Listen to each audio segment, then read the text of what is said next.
Ketika Sulaiman terguling, maka jin-jin mengatakan, kalaulah kami tahu yang gaib Sulaiman itu sudah mati, tentu kami tidak dihinakan seperti ini.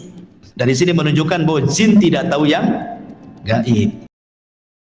Penguasa yang menguasai sebagian besar dunia adalah arba'atun, ada 4 orang.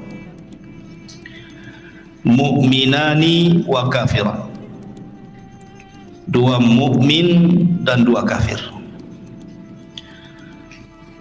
Fal mu'minani, adapun yang 2 mukmin, Dzulqarnaini wa Sulaiman. Dzulqarnain dan juga Raja Sulaiman. Wal kafirani Namrud wa Bukhtun Nasr. Dan yang kafir adalah Raja Namrud dan Bukhtun Nasr. Wa sayamlikuha khamisun min ahli baiti, dan yang kelimanya kelak yang akan menguasai dunia adalah dari keturunanku, kata Rasul. Siapa? Al-Imam Mahdi.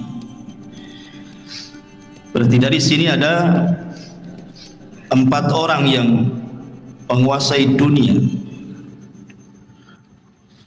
Pertama Dzulqarnain, yang kedua Sulaiman, yang ketiga Namrud, dan yang keempat Bukhtun Nasr, dan yang kelima belum terjadi karena terjadinya di akhir zaman. Al-Mahdi Muntadhar, yang banyak orang mengklaim dirinya sebagai Imam Mahdi. Yang terakhir seorang wanita di mana ya? Di Garut atau di Cianjur gitu ya, bahwa katanya kedatangan Imam Mahdi sudah sampai di sana sehingga membuat gempa katanya. Di mana kok ada seorang wanita ngaku Imam Mahdi, ini ceritanya gimana? Imam Mahdi itu laki-laki, keturunan Nabi sallallahu alaihi wasallam. Taib, kita bagi 2 cerita Nabi Allah Sulaiman ini. Kisah yang pertama, kisah Nabi Allah Sulaiman di masa ayahnya masih hidup, Nabi Allah Daud alaihi salam. Kemudian kisah yang kedua setelah wafatnya Nabi Daud. Bagaimana kisah 2 fase ini? Ma'asyiral muslimin yang dimuliakan Allah Subhanahu wa taala, Al-Quran menyebut Sulaiman 16 kali di 6 surat. Pertama dalam surah Al-Baqarah, kedua dalam surah Al-An'am, ketiga dalam surah Al-Anbiya, keempat dalam surah An-Naml, kelima dalam surah As-Saba, dan keenam dalam surah Sad. Inilah surat-surat yang menceritakan tentang kisah Nabi Allah Sulaiman. Di dalam Al-Quranul Karim, Allah Subhanahu wa ta'ala berfirman, wa warisa Sulaimanu Dawuda, dan Sulaiman mewarisi seluruh warisan Daud. Kalimat mewarisi bukan berarti warisan harta, karena Nabi SAW bersabda, nahnu ma'asyiral anbiya, kami para nabi, kata Nabi SAW, tidak pernah mewarisi harta. Ma tarakna sadaqah, apa yang kami tinggalkan itu adalah sedekah. Makanya Al-Imam Muslim meriwayatkan tentang kisah Fatimah radhiyallahu anha bintu Nabi sallallahu alaihi wasallam saat wafatnya Nabi datang kepada Abu Bakar menuntut warisan dari ayahnya Nabi sallallahu alaihi wasallam. Tapi Abu Bakar menjelaskan tidak ada. Karena Nabi sallallahu alaihi wasallam pernah bersabda, "Ma tarakna sadaqah." Apapun yang kami tinggalkan dari harta itu semua sedekah. Dari situ Fatimah, bahasa kitanya agak dongkol dengan Abu Bakar sehingga tidak mau bicara sampai wafat. Ada yang mengatakan 4 bulan setelah Rasul meninggal, kemudian Fatimah meninggal. Ada yang mengatakan 6 bulan, tapi tidak lebih dari 6 bulan. Lah ketika itu Ali radhiyallahu anhu belum berbaiat kepada Abu Bakar selaku khalifah. Kemudian setelah Fatimah meninggal dikuburkan, malam-malam dikuburkannya, Abu Bakar tidak dikasih tahu. Karena juga ada perasaan tidak senang Ali kepada Abu Bakar, bukan masalah kekhilafahan, tetapi masalah waris. Jadi Ali radhiyallahu an setelah itu mendatangi Abu Bakar, kemudian mengemukakan ketidaksukaannya. Kenapa dia menzalimi ahli bait, kok tidak dibagikan warisan Nabi? Maka Abu Bakar tetap mengatakan bahwa Nabi tidak mewarisi, walaupun ada harta tidak bisa diwarisi oleh ahli warisnya. Karena seluruh harta Nabi, baik yang ada di Fadak atau yang ada di Khaybar gitu, atau bagian khumus dari ghanimah, itu semua jadi sedekah. Abu Bakar tetap berpegang dengan sabda Nabi SAW, baru Ali paham. Setelah itu kemudian Ali berbaiat kepada Abu Bakar di tengah-tengah manusia, dan manusia pun senang karena Ali sudah akur lagi dengan Abu Bakar. Lah dari hadis yang dikeluarkan Muslim ini menunjukkan bahwa tidak ada satupun Nabi yang mewarisi harta kepada ahli warisnya. Lalu apa kalimat wa warisa Sulaimanu Daud di sini? Sulaiman mewarisi hartanya Nabi Daud? Bukan. Maksudnya Sulaiman mewarisi kerajaan dan juga kenabian, bukan harta. Sebab kalau kita membaca kitab-kitab ahli kitab dari perjanjian lama, Nabi Daud itu anaknya bukan Sulaiman saja, istrinya banyak. Tahu berapa istrinya Daud? 300 itu istrinya. Kemudian selirnya 700. Anaknya banyak, tidak mungkin kemudian hartanya dikasih satu orang namanya Sulaiman saja kan. Ini menurut versi mereka seperti itu. Jumlah istrinya Nabi Daud 300, kemudian selirnya sampai 700. Antum berapa? Satu, cukuplah satu saja. Jadi yang diwariskan di sini adalah kerajaan dan juga kenabian. Dan inilah keutamaan Nabi Allah Sulaiman di antara seluruh para nabi Bani Israel. Karena hanya ada 2 nabi, saya ulangi, yang mendapatkan 2 keutamaan yang tidak dimiliki Bani Israel, atau nabi-nabi Bani Israel, atau raja-raja Bani Israel. Sebab Bani Israel itu kalau jadi raja, raja saja. Kalau jadi nabi, nabi saja. Tetapi Nabi Allah Sulaiman ini menggabungkan dua-duanya seperti ayahnya Daud, raja plus nabi. Itulah keutamaannya Nabi Allah Sulaiman alaihi salatu wassalam. Jadi di sini Sulaiman mewarisi kerajaan dan juga kenabian, bukan harta. Karena Allah Subhanahu wa taala memberikan kepada Sulaiman jauh lebih kaya dibandingkan ayahnya. Makanya ayahnya tidak disebut raja penguasa dunia, yang disebut justru Sulaiman. Di antara 4 raja penguasa dunia adalah Sulaiman, Dzulqarnain, Namrud, Bukhtun Nasr, dan kelak di akhir zaman Al-Mahdi Al-Muntadhar, Imam Mahdi yang ditunggu-tunggu kaum muslimin. Nabi Allah Sulaiman alaihi salatu wassalam meminta kepada Allah Subhanahu wa taala untuk dicerdaskan. Dan harusnya kita juga sama, meminta kepada Allah Subhanahu wa taala untuk diberikan pengetahuan. Makanya Nabi SAW selalu berdoa, Rabbi zidni ilma, ya Allah tambahkan pengetahuan kepada. Itu Nabi yang jelas-jelas dapat wahyu saja masih minta ditambah ilmu, apalagi kita.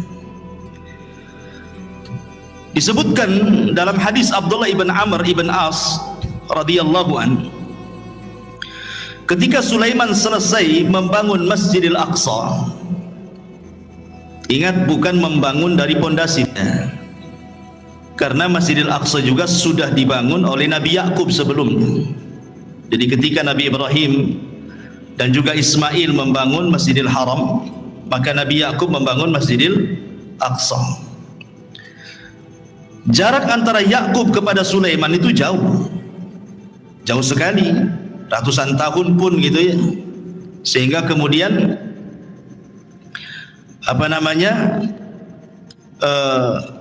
Nabi Allah Sulaiman alaihi salatu wassalam tidak sezaman dengan Nabi Yakub itu. Jadi Nabi Yakub itu Nabi Sulaiman itu bukan membangun dari dasar, tetapi Nabi Sulaiman alaihi salam hanya memperbaharui saja. Dia memperbaharui apa yang sudah ada, kemudian dibuat pondasi, di atas pondasi. Itulah yang disebut dengan Haikal Sulaiman, yang sekarang sedang dicari-cari oleh orang Yahudi. Haikal itu, bagi orang Yahudi yakin kalau seandainya Haikal itu maksudnya pondasi yang dibangun di atas pondasi Masjidil Aqsa sebelumnya itu didapati hari ini, maka mereka akan merobohkan Aqsa, kemudian akan membangun Masjidil Aqsa sesuai dengan Haikal Sulaiman menurut mereka. Kalau itu terjadi, katanya, itulah tanda kemenangan orang-orang Yahudi, karena di situ ketika mereka membangun Masjidil Aqsa sesuai dengan Haikal Sulaiman, maka mereka berkeyakinan akan muncul Matius mereka, penolong mereka. Menurut kita maksudnya adalah Dajjal, tapi Dajjal menurut orang-orang Yahudi itu bagi mereka Matius, penolong mereka. Makanya ketika Dajjal muncul di akhir zaman, apa yang terjadi? Diikuti oleh 70.000 Yahudi Asfahan. Jadi Dajjal itu ditunggu-tunggu oleh mereka gitu ya. Baik. Nah, ketika selesai membangun Masjidil Aqsa, Nabi Sulaiman berdoa dengan 3 doa. Doa yang pertama, kata Nabi Allah Sulaiman alaihi salatu wassalam, sa'alallaha hukman yusadifu hukmahu wa mulkan la yanbaghi li ahadin min ba'di. Dia meminta kepahaman kepada Allah agar jangan sampai setiap putusannya ketika dia memutuskan sesuatu kepada Bani Israel kecuali sesuai dengan putusan Allah. Kemudian yang kedua, dia meminta kepada Allah Subhanahu wa taala agar kekuasaan yang dianugerahkan oleh Allah kepada Sulaiman jangan dimiliki siapapun setelahnya. Hanya Sulaiman saja yang punya. Makanya Nabi SAW ketika sedang sholat, kemudian diganggu oleh jin, syaitan, kemudian ditangkap, kemudian dicekik. Maka Rasul merasakan dingin air liur daripada jin syaitan ini. Kemudian Rasul mengatakan, kalau seandainya aku tidak ingat doa Sulaiman, wa mulkan la yanbaghi li ahadin min ba'di, kekuasaan yang tidak boleh dimiliki siapapun, sudah kuikat jin itu di tiang masjid supaya dilihat manusia dan dijadikan mainan, kata Rasul. Artinya dari sini bahwa Nabi Allah Sulaiman alaihi salatu wassalam meminta kepahaman kepada Allah agar jangan sampai putusannya salah. Jangan sampai putusannya salah, kalau bisa sesuai dengan putusan Allah Subhanahu wa taala. Makanya Allah kabulkan keinginan Sulaiman. Allah berikan Sulaiman berbagai macam mukjizat yang luar biasa. Nanti kita jelaskan. Baik, kita akan cerita fase di mana Nabi Sulaiman masih bersama ayahnya Nabi Allah Daud alaihi salatu wassalam berdasarkan Al-Quran dan hadis-hadis yang sahih saja. Adapun kalau ada kisah-kisah Israiliyat itu hanya sekedar pelezat cerita saja, nggak perlu diyakini, nggak perlu didustakan, ya nggak perlu dibenarkan, ya sebagai pelengkap saja. Ma'asyiral muslimin yang dimuliakan Allah Subhanahu wa taala. Suatu ketika ada satu kisah dari 2 wanita yang dua-duanya itu punya bayi. 2 wanita ini sedang mandi ceritanya. Kemudian bayinya diletakkan di samping pemandian. Rupanya ada serigala. Kemudian dimakanlah salah satu bayinya, kemudian dibawa kabur ke hutan.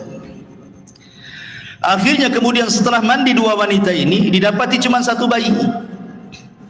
Maka oleh yang paling besar kakaknya wanita ini, diambil bayi itu dan mengatakan, ini milikku. Kata adiknya, bukan, ini milikku. Akhirnya datanglah kepada Nabi Allah Daud alaihi salam, minta diputuskan ini bayi punya siapa, karena cuma satu masalahnya. Maka Nabi Allah Daud alaihi salatu wasallam tentu dengan ijtihad beliau seorang nabi. Akhirnya Nabi Daud memihak kepada yang memegang bayi, kakaknya, dan mengatakan itu bayimu, bukan bayi adik. Maka menangislah sang adik ini. Kemudian karena sudah putusan seorang raja, apalagi yang mau dibicarakan? Keluar. Sebelum keluar, Sulaiman masuk. Kemudian mengatakan, wahai ayahku, bisa enggak saya ikut memutuskan perkara ini? Kata ayahnya, silahkan saja. Akhirnya Sulaiman alaihi salatu wassalam kembali memutuskan kes dua wanita ini. Kemudian Sulaiman mengatakan, ambilkan pisau. Orang-orang tercengang, kenapa Sulaiman minta pisau? Kemudian dikatakan, mau apa dengan pisau itu wahai Nabi Allah Sulaiman? Kata Sulaiman, saya ingin belah bayi ini jadi dua, pusar ke bawah dan pusar ke atas. Kan ini kan dua wanita saling mengklaim ini. Biar adil, kita potong aja bayinya jadi dua. Yang pusar ke atas ambil kakaknya, yang pusar ke bawah ambil adiknya. Nah, selesai. Kakaknya mengatakan, kalau itu putusan wahai Sulaiman, silahkan saja.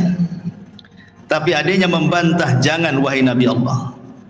Kalau memang engkau hendak membunuh bayi itu dengan cara memutuskan jadi dua, memotong jadi dua, sebaiknya serahkan saja bayi itu kepada kakak saya. Enggak apa-apa, saya tidak punya bayi. Dari sini Sulaiman tahu siapa wanita yang punya rahmat, siapa wanita yang tidak punya rahmat. Kata Sulaiman, itu bayimu, bukan bayi kakakmu. Kenapa? Karena kakaknya tidak ada rahmat. Masa mau dipotong, silahkan saja. Sementara adiknya enggak mau, berarti menunjukkan bayi itu bayi adiknya. Karena biasanya seorang ibu ada keterikatan emosional dengan anaknya kan? Maka Sulaiman mengatakan, ambil itu bayi. Dari sini Allah mengatakan, wa fahamna Sulaiman, kami berikan kepahaman kepada Sulaiman. Ini satu kisah.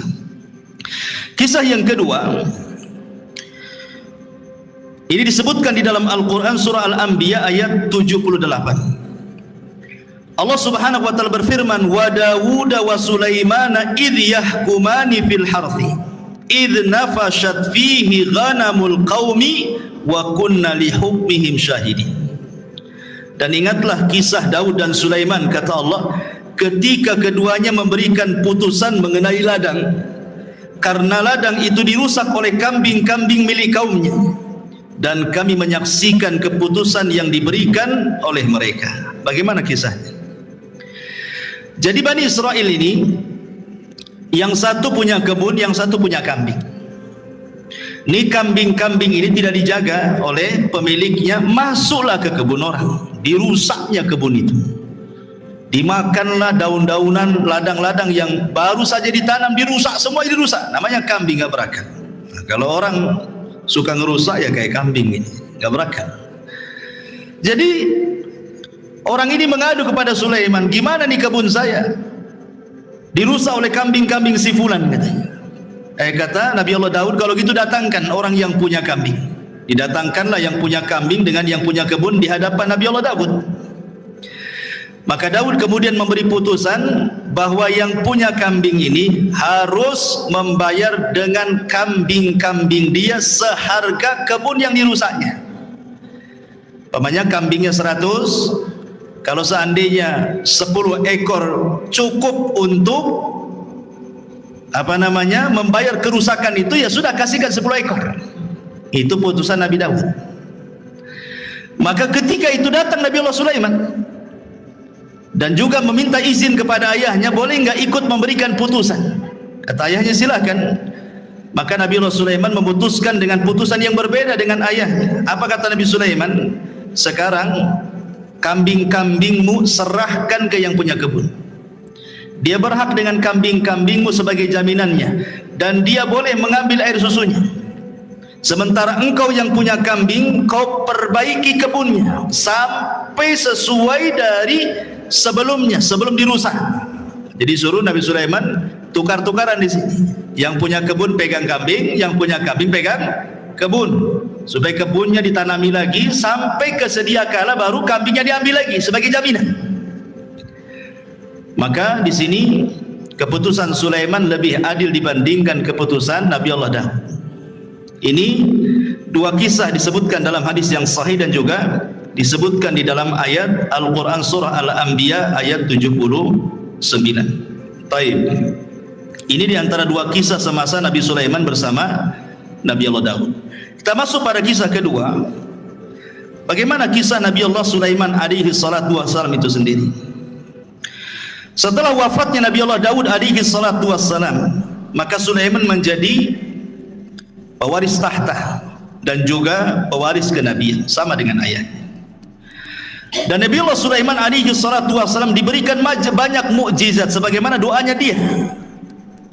Minta diberikan kerajaan yang tidak diberikan kepada orang setelahnya. Makanya banyak kemudian kehebatan dan kecerdasan Sulaiman yang tidak dimiliki banyak nabi.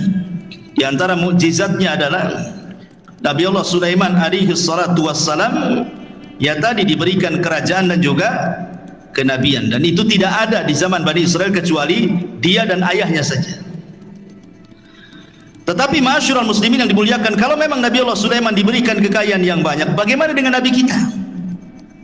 Kita bandingkan dengan Nabi SAW. Kita tidak hendak membanding-bandingkan Rasul dengan Sulaiman atau Sulaiman dengan Rasul, tidak.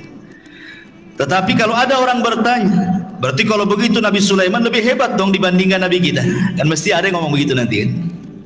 Maka kita jawab sebagaimana yang dijelaskan oleh Imam Ibnu Katsir di dalam kitabnya Bidayah wan Nihayah, bahwa Nabi SAW berdasarkan hadis Aisyah dan juga Ibnu Abbas radhiyallahu anhuma, sebelum wafatnya Nabi SAW pernah ditawarkan Allah kunuzul ardi, pembendaharaan bumi oleh Allah.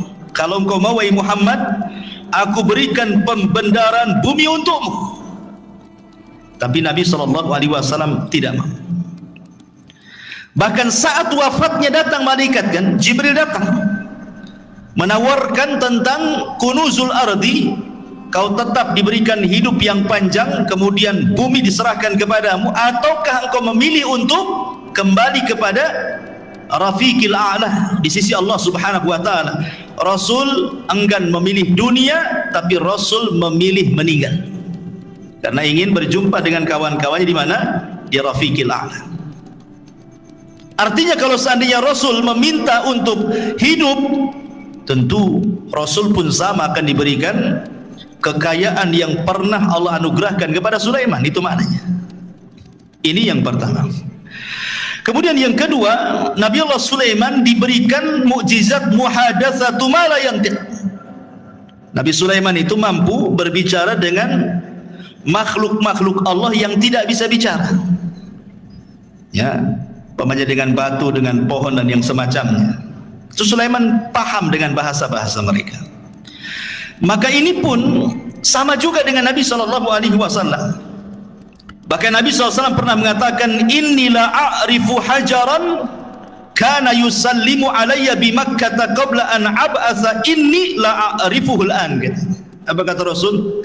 Sebelum Rasul SAW diangkat jadi Nabi, Rasul itu pernah kemudian lewat di sebuah tempat di Mekah. Rupanya ada yang mengucapkan salam, Assalamualaikum ya Muhammad. Tapi Rasul melihat ke samping, tak ada pula orang. Ya, hanya ada bebatuan dan pepohonan saja kan. Akhirnya kemudian setelah Rasul diangkat jadi Nabi baru paham bahwa yang mengucapkan salam itu adalah batu dan pepohonan. Dan Rasul mengatakan, aku sekarang tahu di mana hajar ataupun batu yang ketika aku belum diutus jadi Nabi dia mengucapkan salam kepadaku. Artinya Nabi SAW pun diberikan oleh Allah Subhanahu wa taala mukjizat gitu ya. Bahwa batu-batu kemudian pohon-pohon juga bertasbih dan mengucapkan salam kepada Nabi sallallahu alaihi wa ala alihi wasallam. Bahkan diriwayatkan dari Abi Sufyan dan dia Talha ibn Nafi' dari Anas bin Malik radhiyallahu an, jaa Jibril ila Nabi sallallahu alaihi wasallam dzata yaumin wa huwa jalisun hazinun qad hadaba bid-dima' min darbati ba'di ahli Makkah. Jadi suatu ketika Rasul dipukuli ahli Makkah sampai berdarah. Jibril datang untuk menghibur Nabi sallallahu alaihi wasallam. Itulah bagaimana Nabi sallallahu alaihi wasallam luar biasa dalam berdakwah, di permulaan dakwah sampai dipukuli oleh orang Mekah sampai berdarah juga. Maka Jibril mengatakan, atuhibbu an urika ayah.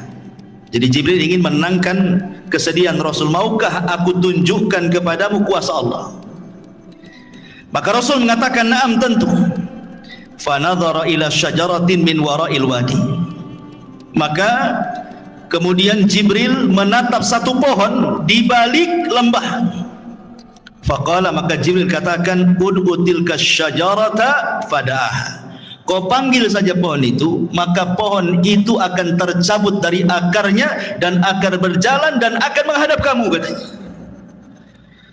Kemudian Nabi SAW memanggil betul-betul pohon itu, betul-betul pohon itu tercabut dari akarnya, berjalan menghadap Rasul, mengucapkan salam.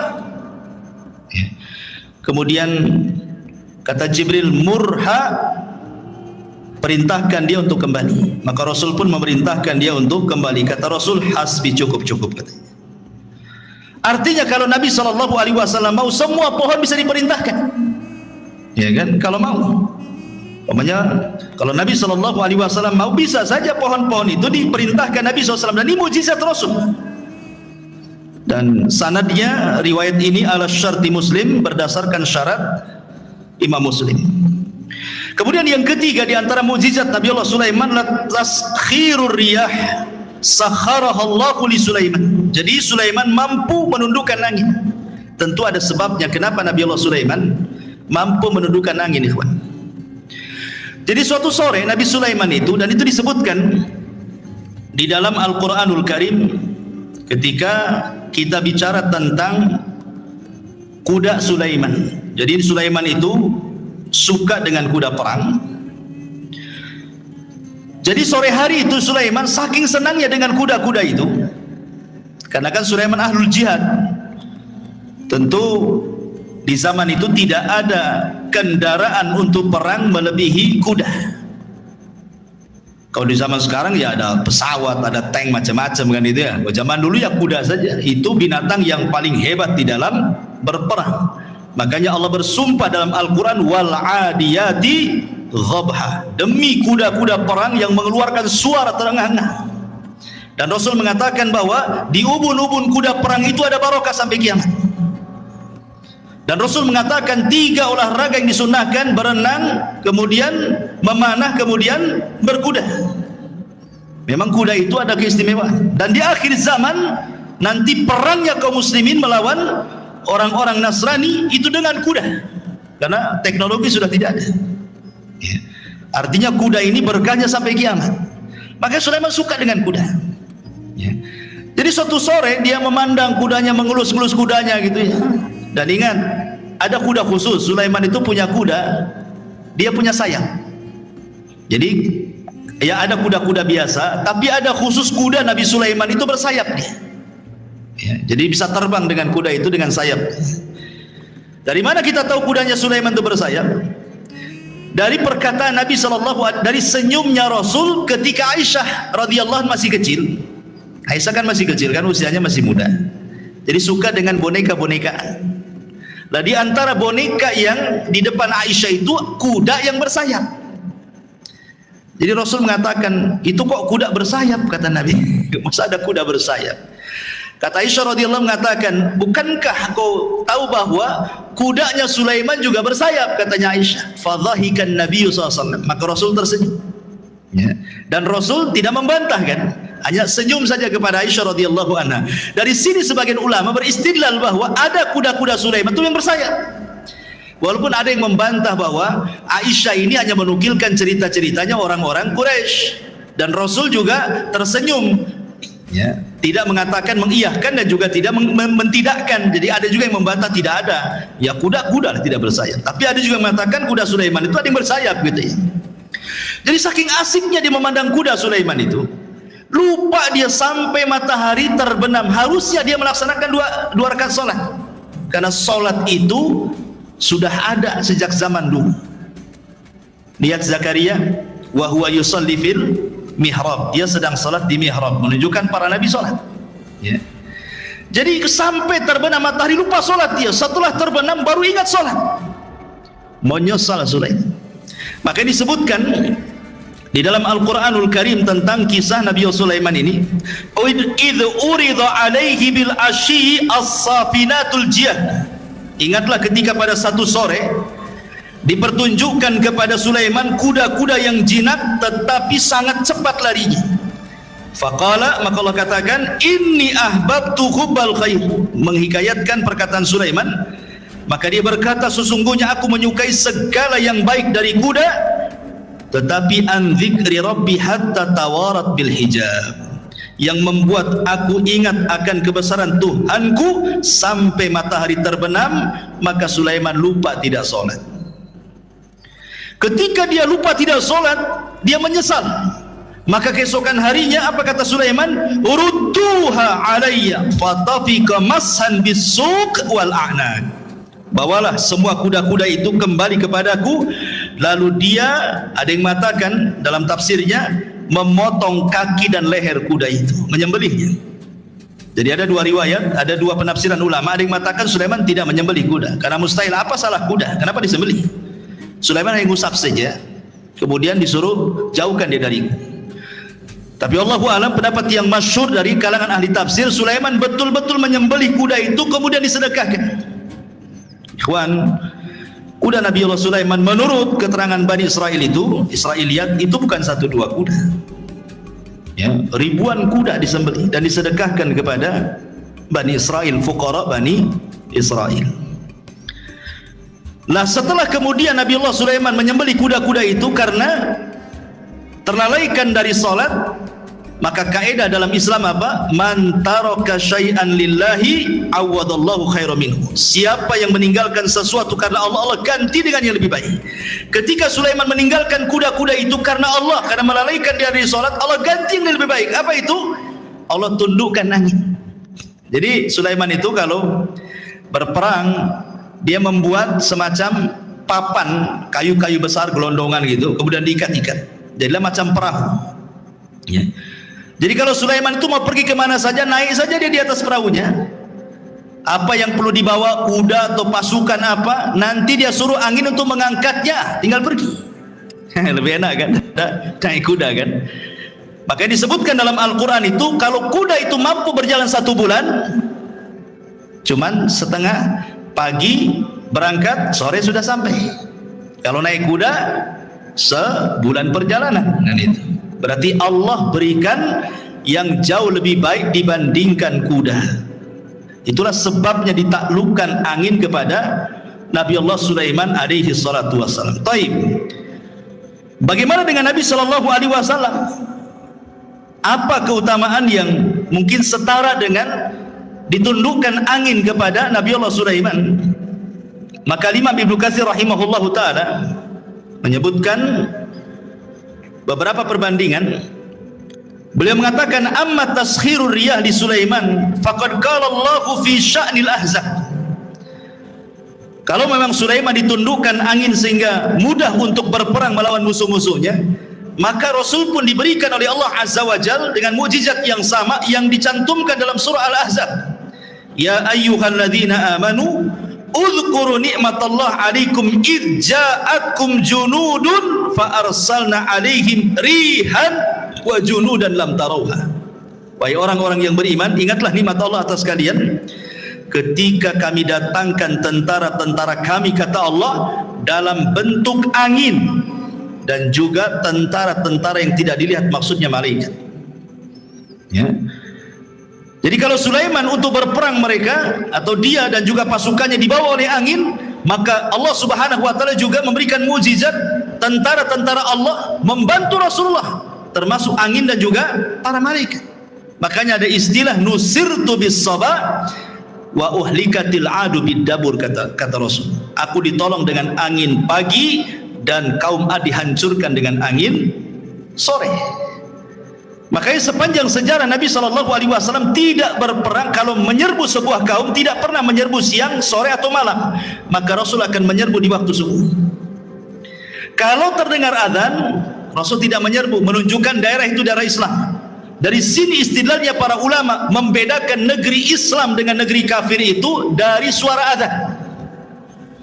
Jangan seperti orang-orang yang terpaham radikal membedakan negara Islam dengan negara kafir itu dari segi undang-undang. Undang-undang kita ini mengacu kepada Belanda, tauhid. Negara kita kan negara tauhid nih, kayak dia aja yang muslim tuh. Bukan itu yang membedakan negara Islam dengan negara kafir. Kalau dalam negara itu banyak saut-sautan adzan, berarti negara Islam tuh. Kalau ada sebagian negara kita memang tidak sesuai dengan apa yang diturunkan Allah dan Rasulnya, ini bukan pembeda bahwa negara itu dikatakan negara tauhid seperti negara kita ini. Ini bukan negara tauhid. Ya. Kita ini negara Islam, walaupun sebagian undang-undangnya tidak mengacu kepada Islam. Kenapa? Berdalil dengan hadis tadi. Kalau Nabi SAW mendengar suara azan, Rasul tidak menyerah, Rasul pulang. Tapi kalau Rasul tidak mendengar suara azan, berarti negeri kafir itu diserang sama Nabi. Berarti kalau masih dengar suara azan bersaut-saut, apalagi negeri kita luar biasa, bukan dari masjid saja. Musola besar, sampai ringtone handphone pun suara azan, apalagi gitu ya. Ma'asyiral muslimin yang dimuliakan Allah Azza wa Jalla, kembali, jadi Nabi SAW juga dikuasakan angin oleh Allah sehingga menghancurkan perang Ahzab itu, perang luar biasa ikhwan.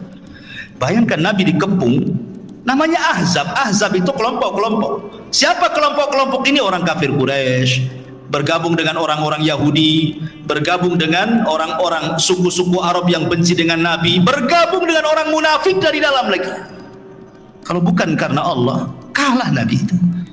Tapi Allah utus angin, kemudian menghempas tenda-tenda, menakutkan kuda-kuda mereka sehingga pada kabur semuanya, sehingga habis perbekalan mereka, kendaraan mereka enggak ada, pulang tunggang langgang, menang dalam perang Ahzab. Ya. Baik, kemudian juga dalam perang Badar 314 melawan 1000 lebih tentara. Rasul pun tidak punya pengalaman perang. Sahabat yang dibawa pun bukan sahabat pilihan, karena dalam perang Badar itu tidak ada tuntutan sahabat ikut, karena memang tujuannya bukan perang. Tujuannya mau mengambil hartanya Abi Sufyan yang dari Syam menuju ke Mekah. Untuk apa? Sebagai pengambil hak. Dulu mereka hijrah ke Madinah, hartanya diambil orang Quraisy. Sekarang orang Quraisy lagi dagang tuh, maka dagangannya mau diambil sebagai ganti apa yang sudah mereka ambil. Rupanya Abu Sufyan cerdas pula, ngirim dom-dom supaya memberitahu Abu Jahal bahwa dia akan diserang. Abu Jahal menyiapkan pasukan 1000. Rupanya terjadi perang Badar. Jadi perang Badar ini perang yang tak terduga masalahnya. Tetapi sampai Nabi ketakutan, takut kalah. Maka di malam harinya diistighotsah di samping Abu Bakar dan mengatakan, Allahumma intahlik hadhil isabah falan tu'bad abada. Ya Allah, kalau kau hancurkan kelompok yang sedikit ini, nggak ada lagi yang menyembah kamu di permukaan bumi gitu. Allah menangkan 314 melawan 1000. Allah menangkan. Siapa yang Allah menangkan? Kaum muslimin. Dengan apa? Diutusnya oleh Allah 5.000 malaikat. 5.000 malaikat diutus. Kalau Sulaiman menggunakan tentara jin, tetapi Rasulullah SAW diutus oleh Allah bi 5.000 minal malaika. 5.000 malaikat turun dipimpin Jibril menggunakan kuda namanya Kaidum. Kudanya Jibril itu namanya Kaidum. Kaidum Haizum. Haizum namanya. Ya, siapa kuda Jibril? Haizum. Kaidum Haizum. Ya, sambil memacu kudanya. Sebentar saja kalah orang musyrik itu. Ya. Baik, ma'asyiral muslimin yang dimuliakan Allah Azza wa Jalla. Ini mukjizat Nabi Sulaiman. Kemudian mukjizat Nabi Sulaiman yang lain, taskhirul jin. Bisa menundukkan jin. Dan itu disebutkan di dalam Al-Qur'anul Karim, wa minal jinni man ya'malu baina yadayhi bi'idni rabbih. Wa man yazik minhum an amrina nudhikhu min adzabis sa'ir ya'maluna lahu ma yasha' min mahariba wa tamathila wa jifanil kal jawab wa qudurir rasiyat. Dan sebagian jin yang bekerja di hadapan Sulaiman, di bawah kekuasaan Sulaiman dengan izin Allah, Dan siapa yang menyimpang di antara mereka kalangan jin dari perintah kami, kami rasakan kepada mereka azab neraka yang apinya menyala-nyala. Maka para jin bekerja untuk Sulaiman sesuai dengan apa yang dikehendakinya. Di antaranya membuat gedung-gedung tinggi, patung-patung, piring-piring besar seperti kolam dan periuk-periuk yang tetap berada di tungkunya. Jadi membuat periuk besar, kuali yang tidak bisa diangkat kecuali jin. Saking besarnya kuali itu untuk masak. Ya. Bahkan sebagian mereka dirantai jin-jin itu. Karena ada jin-jin itu yang mereka tidak nurut, makanya perlu dirantai dan diawasi. Ya, kalau punya proyek Sulaiman itu membuat gedung-gedung besar, maka Sulaiman akan duduk mulai dari terbit sampai terbenam matahari. Bagaimana jin itu bekerja? Sehina itulah jin di mata Sulaiman. Ya, karena itu mukjizatnya Sulaiman bisa menundukkan jin. Baik. Masyaallah muslimin yang dimuliakan Allah Azza wa Jalla, maka Nabi SAW pun sebenarnya kalau tidak teringat dengan doa Sulaiman, tentu dia pun bisa menundukkan jin, kan itu. Kan tadi sudah saya ceritakan Rasul ketika sholat diganggu oleh syaitan, ada yang mengatakan iblis, langsung iblis yang mengganggu. Kemudian dicekik oleh Nabi. Kemudian dia meniatkan untuk mengikat di tiang masjid.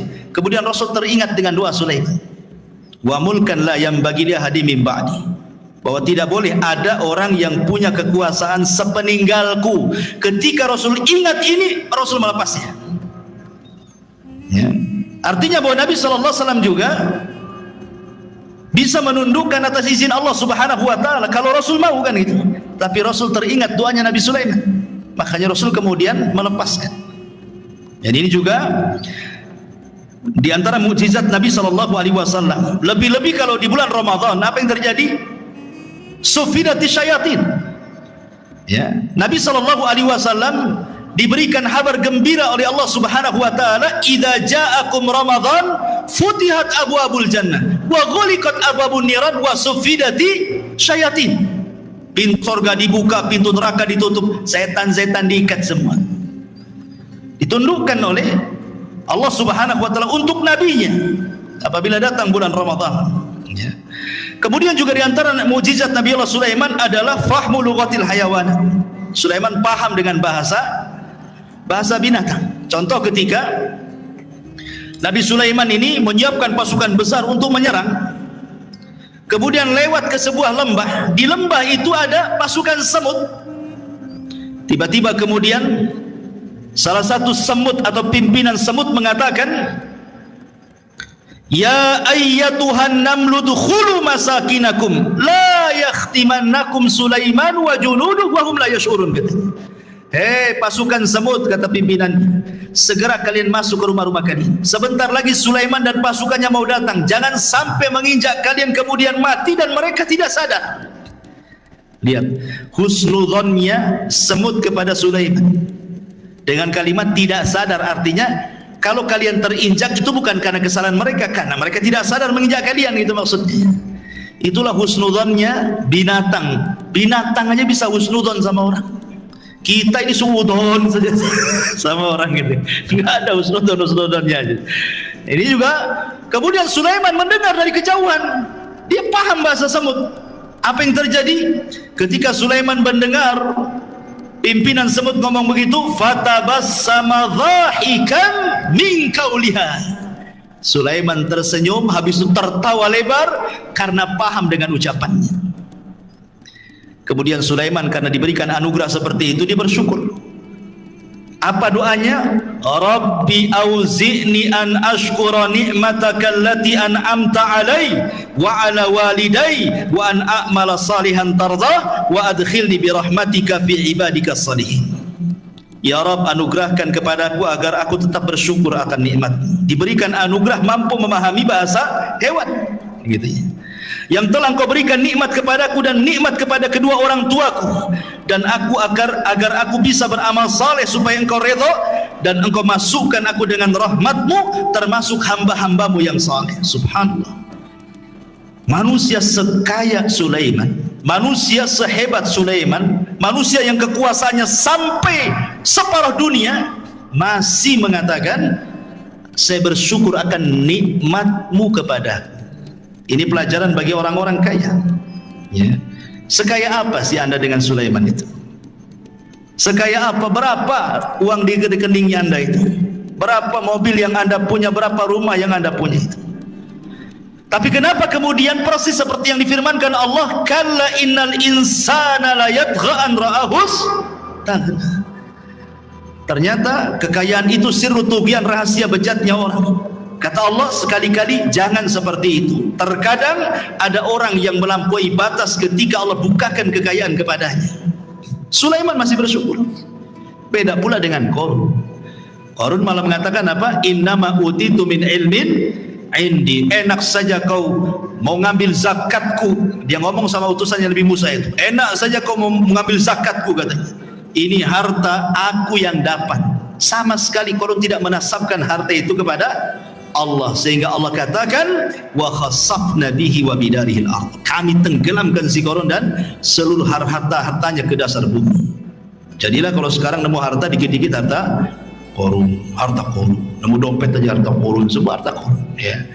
Intinya bahwa di sini ada pelajaran besar. Kemudian juga Sulaiman mengajarkan akhlak. Bagaimana dia tersenyum kepada semut, ya. Dan senyum itu bagian daripada akhlak yang sangat murah tetapi besar nilainya, besar pengaruhnya, ikhwan. Apalah susahnya senyum coba? Senyum itu tidak susah, tapi pengaruhnya besar. Senyum itu jauh lebih berpengaruh dibandingkan ngomong, ya. Karena biasanya orang yang suka senyum itu langsung disukai orang. Beda dengan orang yang jarang senyum gitu kan, susah orang suka. Tapi orang yang suka senyum, ya manis senyumnya karena orang suka senyum. Beda kalau orang jarang senyum, sekali senyum pahit tuh biasanya. Nah, ini senyum ngapain nih? Jangan-jangan mau pinjam uang pun katanya kan. Artinya bahwa sebagaimana ulama mengatakan akhlak itu terbagi tiga, dari leher ke atas, kedua tangan, dan dari atas kepala ke bawah kan. Itu akhlak namanya. Dari leher ke atas di situ ada mata. Orang yang jarang melotot kalau ngomong berarti punya akhlak. Orang yang jarang mengeluarkan kata-kata kotor kecuali santun, maka itu berakhlak. Telinganya tidak mendengar kecuali yang dibolehkan dia mendengar. Hidungnya tidak mencium kecuali yang dibolehkan dicium. Senyumnya selalu tersebar. Itu akhlak namanya, ya. Kemudian kedua tangan mudah membantu orang.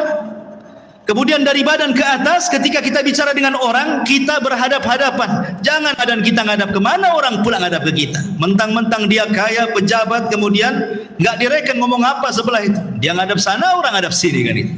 Nggak berakhlak badannya, ya. Jadi itu akhlak namanya. Sulaiman mengajarkan akhlak, fatabassam, dia pun senyum. Dan Rasul mengatakan tabassumuka li akhika sadaqah. Senyum kamu kepada saudaramu itu sedekah. Coba bayangkan, kalau antum senyum ketemu orang senyum, berapalah sedekah. Mungkin antum bakhil mengeluarkan uang, ya. Gantilah uang itu dengan senyum, kan enak. Tapi kalau tengok kotak infak jangan senyum. Nggak penuh-penuh nanti, maksudnya kalau ketemu orang gitu ya. Baik, kembali bahwa Nabi Allah Sulaiman alaihi salatu wasallam mampu paham dengan bahasa binatang. Sekarang bagaimana dengan Nabi sallallahu alaihi wasallam?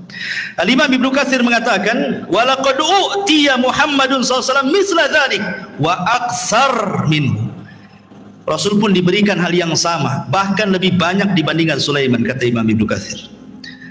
Faqad taqaddam dzakarna li kalamil bahaim was-siba wal haninil jad'i wa ragha'il ba'ir wa kalamil syajari wa tasbihil hasa wal hajari wa du'aihi iyahu ila akhir perkataan Ibnu Katsir.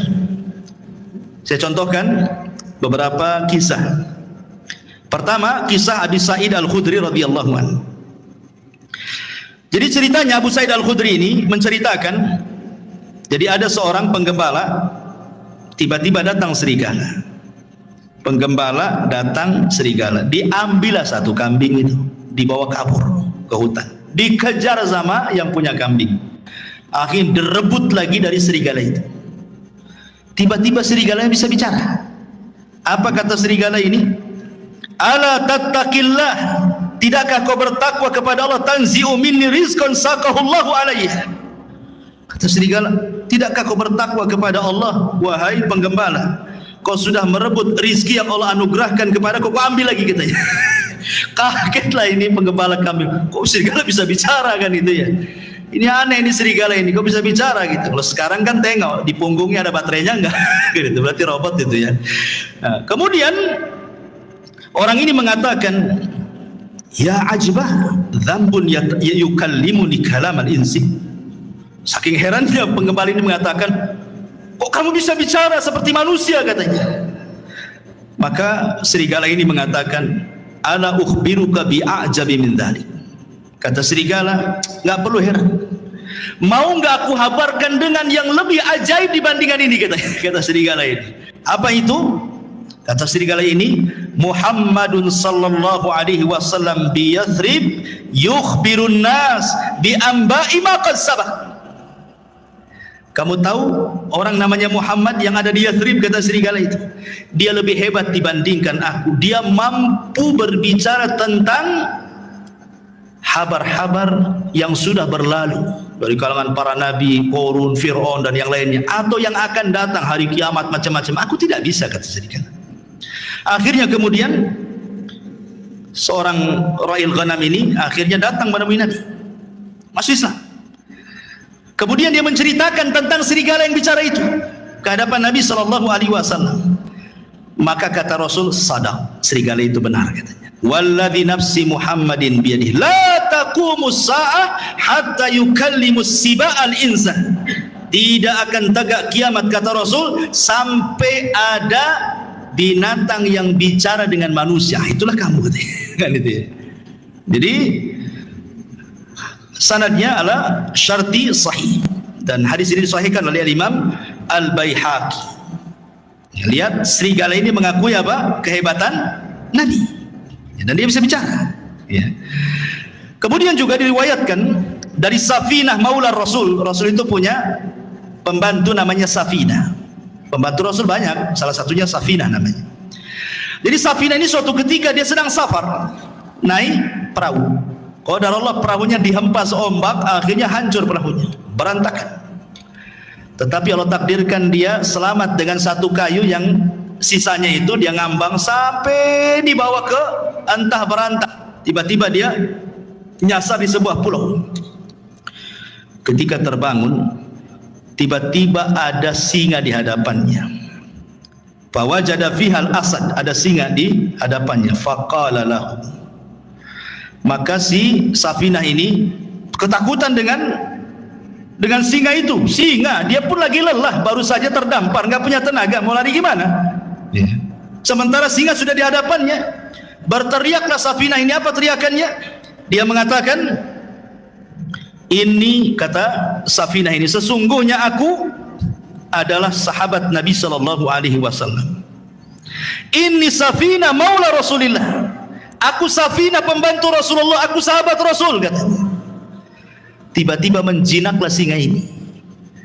Kemudian fadharaba mangkibi, tiba-tiba kakinya singa menepuk bahunya dia, seolah-olah ngajak pergi. Maka akhirnya ketika melihat jinak, maka hilanglah ketakutan Safinah, akhirnya mengikuti singa ini kemana arahnya. Rupanya singa ini kemudian mengarahkan ke jalan pulang. Sebelum pulang, katanya Safinah menceritakan, seolah-olah dia melambai-lambai, yuwaddi'uni, seolah-olah ingin berpisah, ya, selamat pergi, gitu. Subhanallah. Kemudian hal ini disampaikan kepada Nabi SAW. Lihat, binatang disebut saya pembantu Nabi, langsung jihad. Luar biasa. Kan nggak menghadap Nabi. Nabinya di mana? Safinah hanya beritahu, saya ini pembantu Nabi. Tadinya singa yang garam jadi lunak, gitu. Tapi antum jangan praktekkan. Masuk ke kandang singa, saya umat Nabi, apa nggak diterkam? Ya. Jadi ini menunjukkan ikhwatul fillah muliakan Allah Azza wa Jalla, bagaimana singa itu tunduk dengan hanya ucapan saya adalah khadimun Nabi. Luar biasa, ya. Ini juga disebutkan Imam Ibnu Katsir dalam kitabnya Al-Bidayah wa Nihayah. Kemudian juga disebutkan dari Abdurrahman ibn Abdullah ibn Mas'ud, dari bapaknya, dia mengatakan, kunna ma'a Rasulillah SAW fi safarin famararna bi syajaratin fiha farha hamratan fa akhadnahuma. Kata Abdurrahman ibn Abdullah ibn Mas'ud, dari bapaknya, dia berkata, kami pernah safar bersama Rasul dalam peperangan. Tiba-tiba kami ini melihat ada burung cantik di atas pohon, cantik sekali. Kemudian naiklah salah seorang kami, diambilnya telurnya itu. Diambil telur burung itu. Tiba-tiba fa'aja'at al-hamrah ila Rasulillah sallallahu alaihi wasallam, maka induknya datang burung ini, kemudian menghadap Nabi sallallahu alaihi wasallam seolah-olah dia menceritakan bahwa ada kehilangan telurnya ini. Maka Nabi SAW langsung membariskan pasukan dan mengatakan, man faja hadza bi farhaiha, siapa yang menyakiti anak burung ini, katanya. Kok Rasul tahu gitu ya? Ya, Rasul kan tidak tahu. Yang tahu apa? Burung melapor kepada Nabi sallallahu alaihi wasallam. Maka Rasul mengatakan, rudduhuma, balikan anaknya. Kemudian dalam riwayat, rudduhu rahmatan biha, kembalikan, kalian harus punya kasih sayang. Ya, sahabat mengembalikan. Artinya bahwa kalau Nabi SAW juga diberikan oleh Allah Subhanahu Wa Taala mujizat yang sama, paham dengan bahasa binatang, sampai Imam Ahmad meriwayatkan dari musnadnya kisah tentang Anas bin Malik radhiyallahu an. Bahwa suatu ketika Anas bin Malik radhiyallahu an masuk bersama Rasul di haid min haidil Ansar, di ganggang kota Ansar, kota Madinah. Ya. Apa yang terjadi? Kata Anas bin Malik radhiyallahu an, tiba-tiba datang seekor ghanamun fasajadat lahu. Tiba-tiba lari seekor kambing, sujud pula di hadapan Nabi. Ya. Sahabat nengok, ada kambing sujud di hadapan Nabi. Maka faqala Abu Bakar mengatakan, Rasul, kalau kambing yang tidak berakal ini sujud, harusnya kami yang sujud, katanya. Tapi Rasulullah mengatakan, la yambagi an yasjuda ahadun li ahadin walau kana yambagi li ahadin an yasjuda li ahadin la amartul mar'an tasjuda li zawjiha. Tidak boleh. Kalau Allah perintahkan aku untuk merintahkan kalian sujud di antara kalian, maka yang pertama kali aku peruntukkan sujud bukan kalian kepadaku, tapi seorang istri sujud kepada suaminya, karena besarnya haknya. Tetapi aku tidak diperintahkan untuk itu. Ada yang mengatakan hadisnya lemah, tetapi ada yang sahih yang dikeluarkan Musnad Imam Ahmad juga tentang kisah unta yang mengejar Rasul. Tiba-tiba Rasul sedang naik keledai bersama Jabir, disusul sama unta itu. Setelah untanya di depan, tiba-tiba ia buruk sujud di hadapan Rasul. Kemudian Rasul turun, dilihatnya unta itu nangis, diusap air matanya. Kemudian Rasul entah berbincang-bincang apa dengan unta, sahabat tidak tahu. Tiba-tiba Rasul berdiri, berteriak, man sahib hadal jamal, siapa pemilik unta ini? Tiba-tiba ja'a fatan minal ansar, datang anak muda dari Ansar, ana ya Rasul, saya Rasul. Maka Rasul marah dan mengatakan, afala tattaqillah fi hadhil bahimati allati malakakallahu iyyak, katanya. Tidakkah kau bertakwa kepada Allah? Allah sudah kuasakan unta kepadamu. Kenapa engkau tidak merawatnya? Innaka tuji'uhu wa tut'ibu, kau hanya membuat unta sakit dan engkau membuat unta lapar, kau hanya bisa mempekerjakan saja, tidak bisa mensejahterakan. Rasul paham juga dengan bahasa unta. Ya. Ini mukjizat, artinya kalau Sulaiman juga paham dengan bahasa semut dan binatang-binatang yang Rasul pun sama, bahkan lebih, kata Ibnu Katsir, dibandingkan Nabi Allah Sulaiman alaihi salatu wassalam. Kemudian juga yang lainnya di antara Sulaiman isalatun nuhas, mampu mencairkan tembaga persis seperti bapaknya. Kan bapaknya itu kan bisa membuat baju besi kan, tanpa harus dibakar, dikasih pandu besi. Nah, Sulaiman juga seolah-olah tangannya panas, besi tinggal dikual-kual bila baju besi. Makanya Allah mengatakan, wa arsalna lahu ainal qitr, kami alirkan cairan tembaga bagi Sulaiman. Artinya Sulaiman mampu untuk membuat baju besi cukup dengan tangannya, persis seperti mukjizat bapaknya Nabi Allah Daud alaihi salatu wassalam. Ini diantara mukjizat yang Allah Subhanahu wa taala anugerahkan kepada Sulaiman. Ada satu kisah dari Abu Hurairah radhiyallahu anhu, hadis ini dikeluarkan Imam Ahmad dan disahihkan oleh Imam Hakim, walaupun ada sebagian melemahkan. Jadi suatu ketika kharaja Sulaiman alaihi salam tasqi fara'a namlatan mustalqiyatan ala dhahriha rafi'atan qawami'aha ila sama taqulu Allahumma inna khalqun min khalqik laisa bina ghaniyun an suqyak faqala irji'u faqad suqitum bida'wati ghairikum. Jadi Sulaiman ini kan waktu itu terjadi pacaklik di Bani Israel, enggak hujan lama, enggak turun-turun hujan. Jadi Sulaiman mau pasukan untuk sholat istisqa di lapangan. Tiba-tiba kemudian Sulaiman melihat ada semut sedang terlentang menghadap ke langit, dan Sulaiman mendengar doanya semut itu. Apa doa semut ini? Ya Allah, aku ini adalah hamba dari hamba. Tidak ada yang lebih kaya darimu, maka hujani kami. Tiba-tiba ketika semut selesai doa, hujan tuh. Ya. Maka Sulaiman mengatakan kepada pasukannya, irji'u, pulang. Ya, cukup sudah, ada yang meminta hujan selain dari kalian. Ya. Kemudian Al-Hafidh Ibnu Hajar menyebutkan dalam Al-Talkhis bahwa Al-Imam Ad-Daruqutni Hakim juga mengeluarkan hadis dari Abu Hurairah tanpa menyebutkan Sulaiman.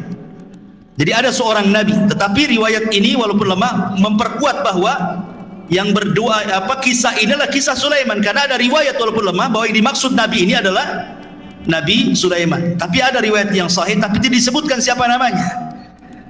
Adapun riwayat yang menyebutkan adanya Sulaiman dilemahkan para ulama. Tapi yang jelas bahwa lihat bagaimana di sini faedahnya. Ternyata Allah Subhanahu wa taala terkadang mengabulkan doa sebelum kita minta. Itu syahidnya di sini. Orang-orang ini kan belum istisqa. Kenapa hujan? Rupanya orang lain yang minta.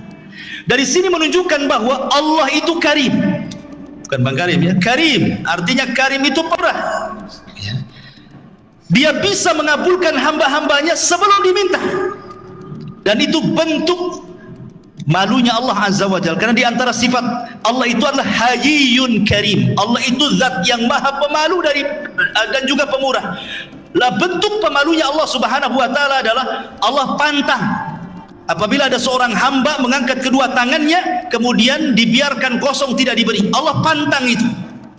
Idza rafa'a 'abdun yadayhi ila sama faqala ya rabbi an yaruddahuma sifra, kata Rasul. Kalau ada seorang hamba mengangkat begini kemudian mengatakan ya Rabb, kemudian tidak diberi, oh tidak, pasti diberi orang itu. Atau terkadang belum dia berdoa sudah dikabulkan. Belum dia berdoa sudah dikabulkan. Subhanallah. Ya. Taib. Kemudian kisah Nabi Allah Sulaiman alaihi salatu wasalam bersama burung hudhud. Ini menariknya karena disebutkan di dalam surah An-Naml. Ma'asyiral muslimin yang dimuliakan Allah Azza wa Jalla. Jadi suatu ketika Nabi Sulaiman ini sedang mempersiapkan pasukan besar. Bayangkan pasukan Sulaiman ini jin, manusia, binatang, kemudian di atasnya burung terbang. Jadi nggak pernah terkena sengatan matahari. Sulaiman itu senantiasa dinaungi oleh burung-burung. Jadi kemana saja, mau di padang pasir, mau di mana, nggak kepanasan kan? Karena burung di atasnya masalahnya kan itu. Jadi suatu ketika mempersiapkan barisan itu, hudhud pula tak ada di situ. Mana hudhud? Dan burung hudhud itu adalah muhandis Sulaiman. Disebutkan dalam sejarah Israiliyat bahwa dia itu muhandis, seorang insinyur. Jadi hudhud yang diceritain ini seorang insinyur. Jadi terkadang nih Sulaiman nih kalau mau berangkat ke sebuah tempat, maka yang mengekar dari atas langit itu burung hudhud. Entah di depan ada jurang kah, entah di depan ada air, ada sungai, ada laut, nanti dikasih tahu tuh. Ya, karena Sulaiman tidak tahu yang gaib, ya kan? Jadi besar sekali memang jasanya hudhud itu kan. Makanya ketika tidak ada, Sulaiman marah. Kemana hudhud ini? Awas saja, kata Sulaiman, ngancam Sulaiman. Kalau dia datang dan tidak membawa alasan, la u'adzibannahu adzaban syadidan aw la adzbahannahu aw la ya'tiyani bisultanin mubin, katanya. Kalau dia datang tidak bawa alasan, ku siksa dengan siksa yang berat, atau ku sembelih dia, atau ku maafkan kalau bawa alasan, katanya. Ternyata famakatha ghaira ba'id. Ternyata hudhud sudah datang. Dari mana coba hudhud itu? Rupanya hudhud dari Yaman. Sulaiman di mana? Di Palestina. Sebegitu cepatnya itu terbangnya hudhud itu. Satu di Palestina, satu di Yaman. Cemana terbangnya itu? Menunjukkan hudhud ini diberikan kemampuan oleh Allah kan gitu. Kemudian melapor, aku punya alasan kenapa aku tidak ada, kata hudhud. Apa kata hudhud? Dia mengatakan, inni wajadtu faqala ahattu bima lam tuhit bihi wajituka bi min saba'in binaba'in yakin inni wajadtu imra'atan tamlikuhum wa utiyat min kulli syai'in wa laha arsyun azim, katanya. Wahai Sulaiman, wahai rajaku, tunggu dulu ya. Aku punya pengetahuan yang kau tidak punya. Ini menunjukkan Sulaiman tidak tahu yang gaib. Kalau dia tahu yang gaib tentu tidak akan ancam-ancam hudhud ya. Jadi Nabi itu tidak tahu yang gaib. Hatta Sulaiman yang banyak mujizatnya sekalipun tidak tahu yang gaib. Buktinya Hudhud mengatakan, aku punya ilmu yang kau tidak punya, katanya. Dan di sini menunjukkan tawadhu'nya seorang Sulaiman, raja besar, penguasa dunia, masih mendengarkan alasan. Enggak diktator dia. Kalau diktator main cincang aja lah kan gitu ya. Jadi tawadhu Sulaiman. Kalau punya alasan ngomong bahasa kita ya kan. Dia mengatakan begini, wahai Sulaiman, aku baru terbang ke Yaman. Aku temui di Yaman ada kerajaan besar. Rupanya yang memimpin seorang ratu, katanya. Itu kerajaan luar biasa, katanya. Memuji kerajaan itu. Masalahnya, kata Hudhud, mereka ini wajadtuha wa qaumaha yasjuduna lisyamsi min dunillah wa zayyana lakumus syaitanu a'malakum fasaddahum anis sabil fahum la yahtadun. Tapi sayang, wahai Nabi Allah, dia dan kaumnya menyembah matahari, bukan Allah yang disembah. Dan setan sudah menyesatkan mereka, menghalangi jalan Allah, dan mereka tidak dapat petunjuk, katanya. Subhanallah. Hudhud membawa risalah apa? Risalah tauhid, menunjukkan bahwa semua hewan tidak suka kesyirikan.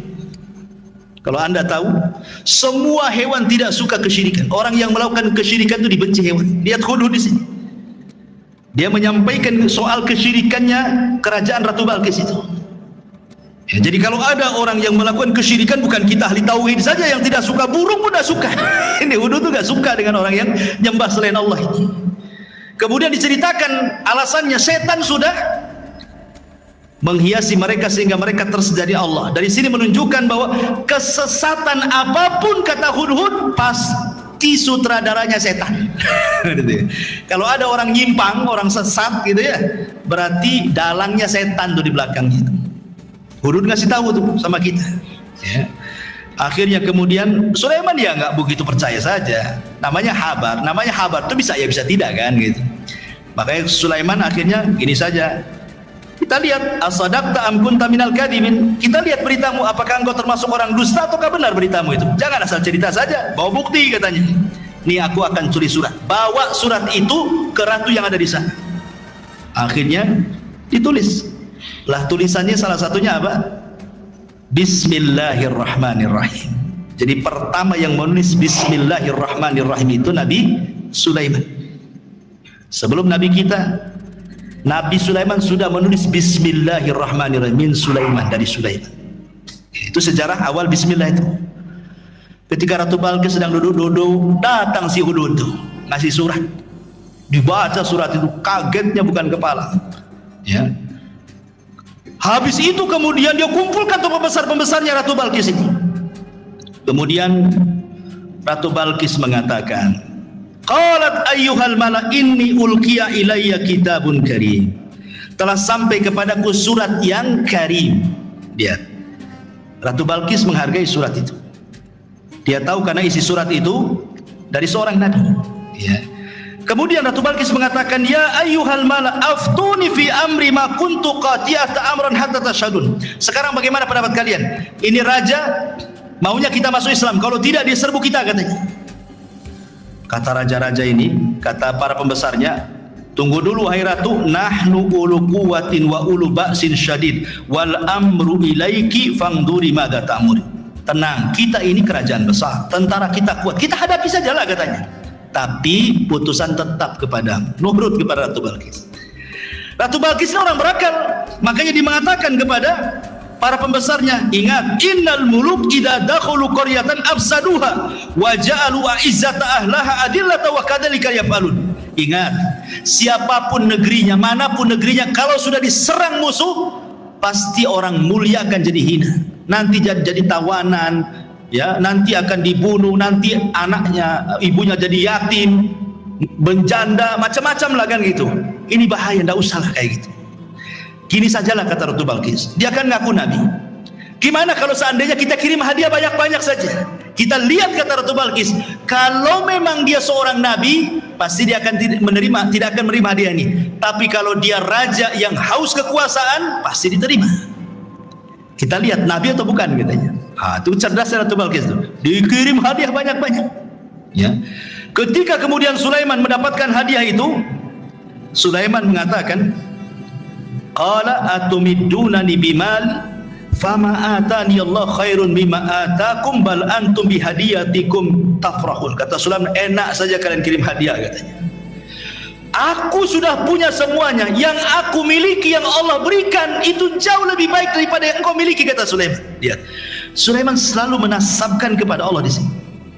Apa kata dia? Atumidduni bimali fama atani Allah. Ini bahasanya. Yang Allah berikan kepadaku, kata Sulaiman, jauh lebih baik dibandingkan yang Allah berikan kepada kalian, hai Balqis, katanya. Begitulah seorang muslim, harusnya apapun nikmat sekecil apapun nasabkan ini dari Allah, gitu maksud. Ini Sulaiman orang kaya, penguasa, tapi masih menasabkan kepada Allah terus, kan itu. Kita sudah kere, sudah miskin, ini uang saya, enak saja suruh sedekah, kan. Masyaallah muslimin yang dimuliakan Allah Azza wa Jalla. Akhirnya kemudian Ratu Balqis sedikit ngeper juga, ternyata seorang nabi, karena Sulaiman sudah tahu siapa dia, kan itu ya. Dan Sulaiman tahu bahwa Ratu Balqis akan masuk Islam. Dari mana tahunya? Dari akalnya yang cerdas. Dia tidak mau perang, malah ngirim hadiah. Jadi Sulaiman mengira-ngira ini pasti dapat hidayah wanita ini. Makanya kemudian Sulaiman akhirnya apa? Punya siasat, dikumpulkannya pasukannya, jinnya, orang soleh dikumpulkan. Apa kata Sulaiman? Sebelum si Balqis datang ke sini, baiknya istananya kita pindahkan dari Yaman ke sini, katanya. Siapa yang bisa mindahkan istananya Ratu Balqis ke hadapanku, kata Sulaiman. Akhirnya qala ifritun minal jin. Bangunlah jin ifrit. Ifrit itu di bawahnya iblis, ya. Di bawahnya Ibrit ada namanya Maroddah yang diikat di bulan Ramadan itu. Apa kata jin Ibrit? Ana atika bihi qabla an taquma min maqamik. Aku bisa mendatangkan istana itu, wahai Sulaiman, sebelum kau bangkit dari tempat dudukmu di singgasanamu itu. Menunjukkan bahwa jin punya kekuatan, bisa memindahkan sebuah istana, kan? Bisa dipindah. Apalagi mindah uang di celengan, paling mudah itu. Ya, kalau antum punya uang di celengan kok hilang, jangan-jangan dipindah Ifrit. Pas dicek tak ada lubang, betul lah dipindah jin. Tapi kalau ada lubang itu bukan jin yang pindah, orang rumah itu yang pindah. Jadi akhirnya Ifrit mengatakan, perintahkan aku saja, sebelum kau bangkit istana sudah sampai di sini.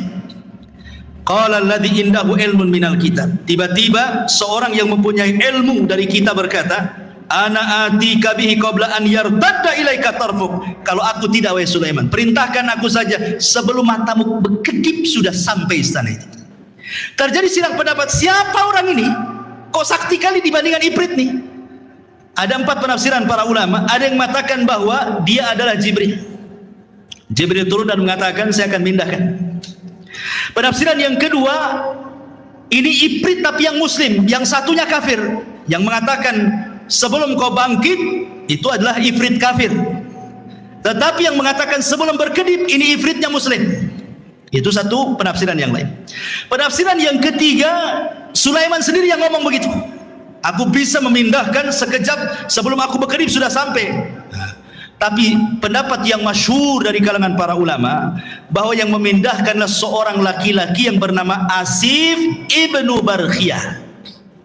Asif pakai shad, Asif ibnu Barkhiyah, dialah orang kepercayaannya Nabi Musa yang diajar, yang mampu menguasai Ismul A'zam, nama-nama Allah yang agung. Kalau dalam Islam itu ada namanya Asmaul Husna. Di antara Asmaul Husna itu ada namanya Ismul A'zam. Menjadi perselisihan para ulama, Ismul A'zam dalam Asmaul Husna itu apa? Ada yang mengatakan Al-Hayyu, ada yang mengatakan Al-Qayyum, ada yang mengatakan Allah. Wallahu a'lam. Pokoknya tidak tahu mana yang satu. Kalau antum berdoa membaca Asmaul Husna 99 itu, insya Allah doa antum dikabulkan, karena pasti akan membaca Ismul A'zam. Salah satu dari 99 kan kita tidak tahu yang mana satu itu Ismul A'zam itu. Nah, kalau berdoa cobalah baca semua itu Asmaul Husna itu. Boleh jadi pas dengan Ismul A'zam, karena kan disembunyikan yang mana satu kita tidak tahu. Lah Asif bin Barkhiyah ini menguasai Ismul A'zam. Makanya kemudian dia berdoa kepada Allah sebelum berkedip istananya sudah sampai. Seorang-orangnya juga keangkut di istana itu. Bayangkan, Ratu Balqis datang ke hadapan Sulaiman. Kata Sulaiman, sebelum Balqis masuk ke istana kita robah dikit, katanya. Masih kenal nggak dengan istananya? Apa yang dirobah? Tehelnya, keramiknya dirobah. Dibuat apa? Dibuat kaca. Ya, Karena kan di istana dipindah diletakkan di lautan, masalah istana itu kan bawahnya air tuh, dikasih kaca, jadi seolah-olah kalau nginjak itu nginjak air gitu. Jadi kata Ratu Balkis kepada Sulaiman kepada Balkis, betul gak istana? Kayaknya iya, kayaknya tidak katanya. Dia ragu-ragu deh. Iya ke tidak kan itu? Kalau tengok bangunannya iya, tapi kok isinya beda kan itu ya. Makanya sempat disebutkan dalam Quran ini, Balkis ini sampai kemudian menyingkap pakaiannya, khawatir terkena air, padahal itu kaca tuh. Ya. Dari situlah dia melihat kehebatan Sulaiman. Akhirnya Ratu Balkis mengatakan perkataan menunjukkan dia masuk Islam, wa aslamtu ma'as Sulaiman lillahi rabbil alamin. Maka Balkis pun mengatakan, aku sekarang masuk Islam bersama Sulaiman. Dia masuk Islam akhirnya. Tapi menjadi perselisihan apakah Balkis ini menjadi istri Sulaiman atau tidak, itu menjadi khilaf ulama. Ada yang mengatakan jadi istrinya, ada yang mengatakan tidak. Wallahu a'lam. Tidak ada riwayatnya. Karena Sulaiman ini juga istrinya banyak. Ada dalam sebuah hadis yang sahih, jadi suatu malam Sulaiman itu diberikan kekuatan mampu menggauli istrinya. Istrinya 100 ya kawan. Ada yang mengatakan yang 60 istri sahnya, yang 40 selirnya. Ya. Jadi semuanya 100. Kata Sulaiman, malam ini bernazar ingin menggauli semua istrinya dalam satu malam. 100 wanita digauli satu malam. Kalau nggak punya kekuatan, tengkleng lantum tuh. Ini kan khusus para nabi. Nabi itu diberikan kekuatan oleh Allah. Sulaiman diberikan kekuatan itu. Kemudian Sulaiman bernazar, aku ingin gauli dalam satu malam ini semua istri-istriku, dan aku berdoa kepada Allah setiap istriku mengandung punya anak, dan kujadikan semuanya tentara di jalan Allah untuk berperang, katanya. Itu Sulaiman. Itu nadarnya. Rupanya Sulaiman lupa membaca insya Allah. Harusnya dia mengatakan insya Allah. Karena masyiah itu tetap milik Allah. Kalau kita berkehendak, Allah tidak mungkin terjadi. Allah berkehendak, kita tidak, pasti terjadi. Itu semua kaidah seperti itu. Harusnya Sulaiman mengucapkan insya Allah. Maka malam itu digilir semua istri-istrinya. Rupanya tidak ada yang mengandung kecuali satu. Ketika melahirkan, separuh manusia, separuh bukan. Tidak punya kaki. Puntung kakinya ke atas. Ya, nggak punya kaki. Ya.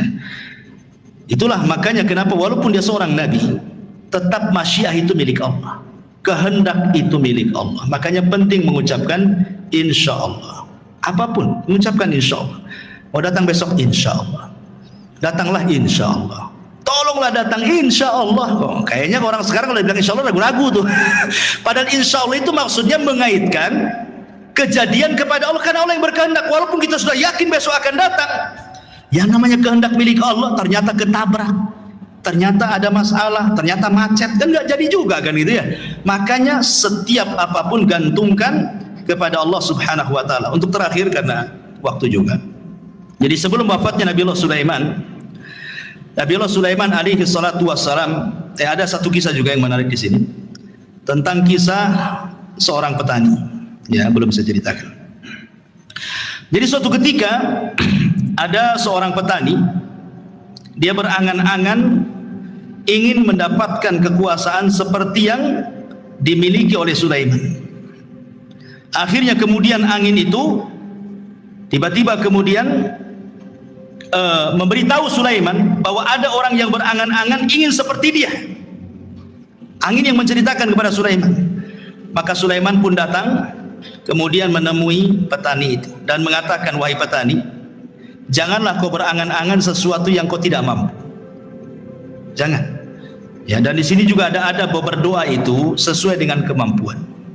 Jangan berdoa kepada Allah meminta sesuatu yang mustahil antum dapat. Walaupun kita tahu bahwa bagi Allah tidak ada yang mustahil. Tapi kan kita melihat kenyataan. Ya, umpamanya antum ini hanya kerja ya gaji mungkin pas-pasan, serabutan, tukang bangunan ke ojek online atau apa gitu kan. Berdoa, ya Allah, jadikan aku presiden, umpamanya kan. Buatkan aku istana besar. Ya mustahil juga. Bagi Allah tidak mustahil, tapi kan kita tahu kemampuan kan. Ya, seperti orang ini kan meminta kepada Allah supaya diberikan seperti yang diberikan kepada Sulaiman kan. Maka Sulaiman mengatakan, janganlah meminta sesuatu kecuali yang engkau mampu. Kata Sulaiman, demi Allah, tasbihnya engkau satu kali, la tasbihatun wahidatun, kata Sulaiman, khairun minad dunya wa ma fiha. kau cukup bertasbih, subhanallah, itu lebih baik dibandingkan dunia dan isinya, kata Sulaiman. Subhanallah ya, keistimewaan tasbih ya, subhanallah. Baik, jadi sebelum wafatnya Sulaiman, tadi saya sudah jelaskan, Sulaiman membangun Masjidil Aqsa. Kemudian berdoa kepada Allah Subhanahu wa taala dengan 3 doa. Ya, salah satunya doanya apa? Supaya Sulaiman diberikan hukum yang tidak menyelisih hukum Allah. Yang kedua, agar kerajaannya yang sudah dikuasai jangan diberikan kepada orang yang setelahnya. Yang ketiga, siapapun yang datang ke Masjidil Aqsa tidak berniat kecuali untuk sholat, keluar seperti bayi yang dilahirkan tidak punya dosa. Kata Rasulullah, adapun yang 2 sudah dikabulkan. Adapun yang ketiga, aku hanya mengharap Allah mengabulkannya. Kenapa? Karena Rasul sudah sholat di Baitul Maqdis ketika Isra Mi'raj. Kan itu ya. Dia ingin dikabulkan yang ketiganya. Dan yang terakhir, kisah wafatnya Sulaiman. Jadi ketika Nabi Allah Sulaiman alaihi salatu wassalam mendekati ajalnya, dia meminta kepada Allah Subhanahu wa taala agar kewafatannya Nabi Sulaiman ini jangan sampai diketahui bangsa jin yang sedang bekerja. Karena memang walaupun demikian kan yang bekerja kepada Sulaiman bukan jin muslim saja, jin kafir banyak. Dan mereka harus ditunggu. Makanya Nabi Sulaiman itu kalau menunggu jin-jin kafir sedang bekerja itu mulai dari terbit matahari berdiri di singgasananya sampai terbenam matahari. Jadi betul-betul mereka diawasi terus 24 jam. Jadi suatu ketika Sulaiman ini sedang memegang tongkat. Kemudian Allah takdirkan datang malaikat maut mencabut nyawa Nabi Allah Sulaiman.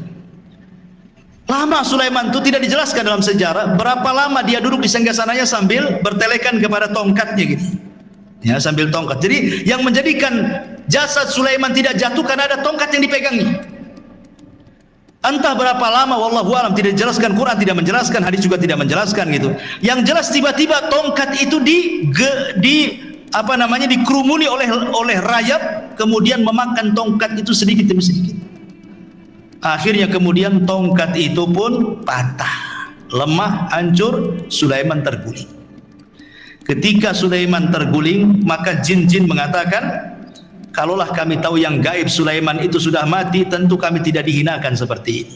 Dari sini menunjukkan bahwa jin tidak tahu yang gaib. Ya. Lah ketika Sulaiman meninggal dunia, ingat ketika di zaman Nabi Sulaiman itu kan banyak dunia perdukunan ya. Sebelum Sulaiman diutus itu kan dunia perdukunan di mana-mana. Ya. Makanya Allah utus Sulaiman untuk memberantas dunia perdukunan. Makanya diutus Asif ibn Barkhiyah tadi untuk mengambil semua buku-buku dukun-dukun itu. Kemudian diancam dukun-dukun masih melakukan praktik perdukunan dibunuh. Maka tidak ada berani satupun dukun yang melakukan praktik perdukunan. Mereka diminta tobat dan mentauhidkan Allah.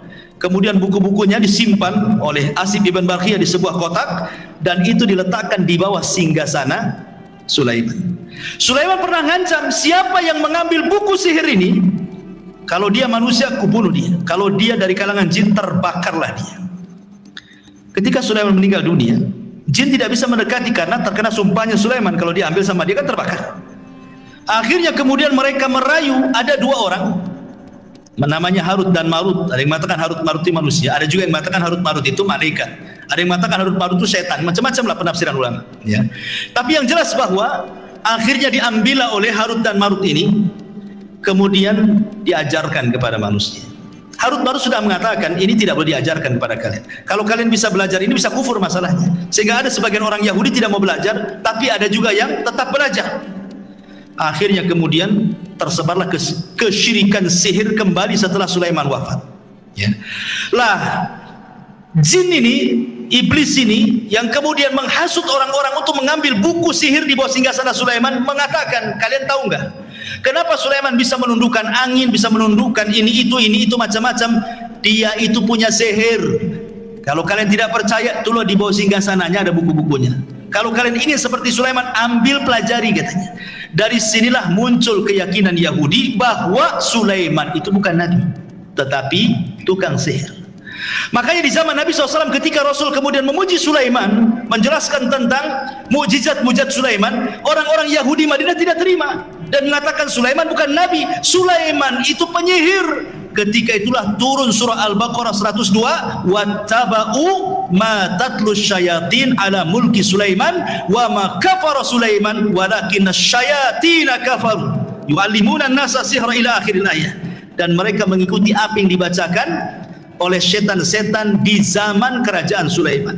Sulaiman tidak kafir, artinya Sulaiman tidak mengajarkan sihir. Lalu siapa yang mengajarkan sihir itu? Setan-setan itulah yang mengajarkan sihir. Jadi kita katakan bahwa Sulaiman itu nabi, tapi orang Yahudi mengatakan dia sihir, penyihir. Nauzubillah. Makanya Allah turunkan wattaba'u ma tatlu syayatin ala mulki Sulaiman wa ma kafara Sulaiman walakinna syayatina kafaru yu'allimuna an-nasa as-sihra wa ma unzila 'alal malakaini bi Babila Harut wa Marut. Wallahu a'lam. Kisah Harut Marut panjang, tidak perlu dikisahkan. Di lain kesempatan saja. Ini diantara kisah singkat dari Nabi Allah Sulaiman. Wallahu a'lam. Mudah-mudahan ada manfaatnya. Subhanakallahumma bihamdika asyhadu an la ilaha illa anta astaghfiruka wa atubu ilaik. Allahu ta'ala. Assalamualaikum warahmatullahi wabarakatuh.